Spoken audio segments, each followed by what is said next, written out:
MBA candidate wants example MBA essays. I see it all the time. Candidates think if they could just read a few example essays, that will somehow unlock their own story.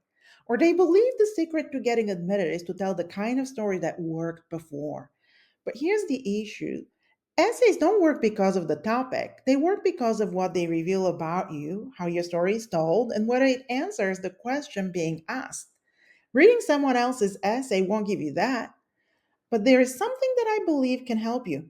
What will help is seeing what makes writing connect, the simple writing techniques that make a story real and memorable. So instead of showing you an MBA essay example, I want to do something different. Let's look at this short piece of writing from CN Traveler by the writer Yulia Denisyuk. It isn't an MBA essay, but it uses the exact storytelling techniques that make MBA essays land with incredible power. Here's the opening. So, where's home? It doesn't matter who I meet. As soon as someone detects my accent, they ask me this. I don't always know how to answer. Stop for a second. Notice what happens here. We don't get a label like, I never felt like I belonged. Instead, we're dropped straight into the lived tension, the question everyone asks, and the writer's uncertainty in how to answer. That's the difference between a statement and a story. Now, listen to this line.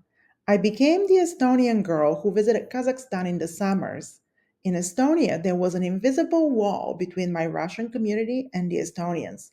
Do you see how specific that is? Instead of saying, I grew up between cultures, the writer gives us images and words we can picture.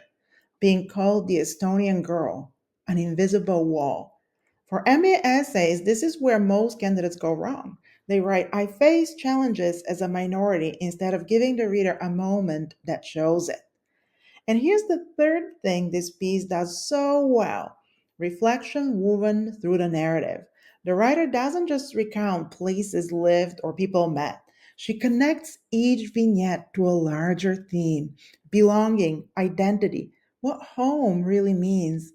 That's exactly what an MBA essay requires from you. Not just what happened, but what it means for who you are and how you'll show up in that MBA program's community. So when you're drafting your MBA essays, ask yourself, am I just making statements or am I pulling the reader into a scene? Am I leaning on generic labels or am I choosing details only I could write? Am I showing reflection along the way?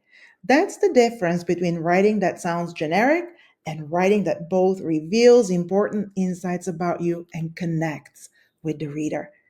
And because I know that by now you're eager to read the entire piece I'm referencing, you will find it linked in the description of this video. But there's something else you need to remember. In one of the earlier videos in this series, I talked about how stories need to be relevant, that you need to show a good judgment in choosing a story that is both relevant to MBA admissions and real enough to leave an impression. So before you get too carried away writing about some fascinating story, get a refresher on the importance of choosing stories that are relevant. That video too is linked in the description.